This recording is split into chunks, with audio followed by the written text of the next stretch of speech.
Open చేస్తే Bhimavaram police స్టేషన్లో చంద్రశేఖర్ అనే అబ్బాయి పైన పోక్సో కేసు నడుస్తుంది. ఈ కేసు వల్ల చంద్రశేఖర్ని కోర్టులో హాజరుపరుస్తారు.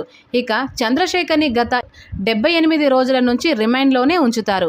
జాబిల్లి అనే అమ్మాయిని కిడ్నాప్ చేసి బలవంతం చెయ్యబోయాడు అని ఈ కేసును పెడతారు మంగపతి. చంద్రశేఖర్ పైన కేసు పెట్టిన మంగపతి అలాగే తన తరపున వాదించే లాయర్ దామోదర్ చంద్రశేఖర్కి కఠినమైన శిక్ష పడాలి అని వాదిస్తూ ఉంటాడు. కానీ చంద్రశేఖర్ తరపున వాదించే లాయర్ మాత్రం ఏం మాట్లాడకుండా సైలెంట్గా ఉంటాడు.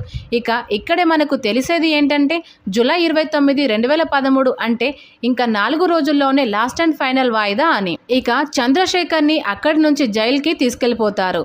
నిరాశతో బయటకి వచ్చిన చందు ఫ్రెండ్ అయిన షణ్ముఖ్కి ఒక లాయర్ ఇలాంటి కేసులను వాదించడంలో స్పెషలిస్ట్ మోహన్ రావు అని చెప్పటంతో ఎలాగైనా ఈ కేసుని గెలవాలి అని మోహన్ రావు గారి అసిస్టెంట్ అయిన తేజకి కాల్ చేస్తారు. తేజ వారిని రమ్మని చెప్పటంతో మోహన్ రావుని కలవడానికి విజయవాడ వెళ్తారు చంద్రశేఖర్ ఫ్రెండ్స్. నెక్స్ట్ సీన్ లో మోహన్ రావు గారి అసిస్టెంట్ అయిన సూర్య తేజని చూపిస్తారు.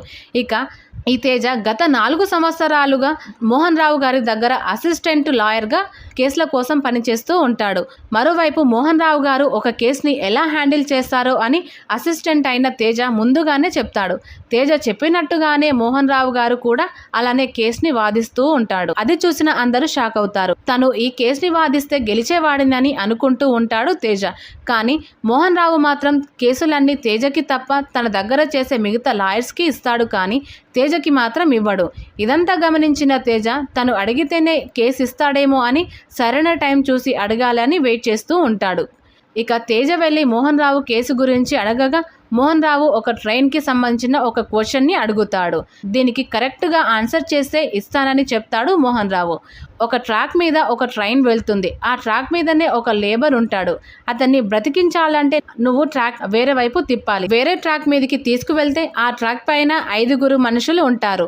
ఇప్పుడు నువ్వు ఏ ట్రాక్ పైకి ట్రైన్ తీసుకెళ్తావా అని అడుగుతాడు మోహన్ రావు.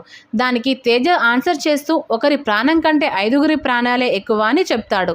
ఆ ఆన్సర్ విన్న మోహన్ రావు గారు నవ్వుతూ అక్కడి నుంచి వెళ్ళిపోతాడు. మోహన్ రావు గారు నవ్వటంతో కేసు వచ్చినట్టే అని సంతోషపడతాడు తేజ. కానీ మోహన్ రావు గారు మళ్ళీ ఆ క్వశ్చన్ని అటు ఇటు తిరిగి క్వశ్చన్ చేస్తూనే ఉంటాడు. తేజ ఆన్సర్ ఇచ్చిన ప్రతిసారి నవ్వుతూ వెళ్ళిపోతాడు మోహన్ రావు. కానీ తేజ మాత్రం కరెక్ట్ ఆన్సర్ ఇవ్వడు. అలా ప్రతిసారి మోహన్ రావు నవ్వుతూ వెళ్ళిపోతాడు. మోహన్ రావు చెప్పిన కేసులో ఒక వ్యక్తి ఉంటాడు కదా, అతనే ఆ 5 తండ్రి అని చెప్తాడు మోహన్.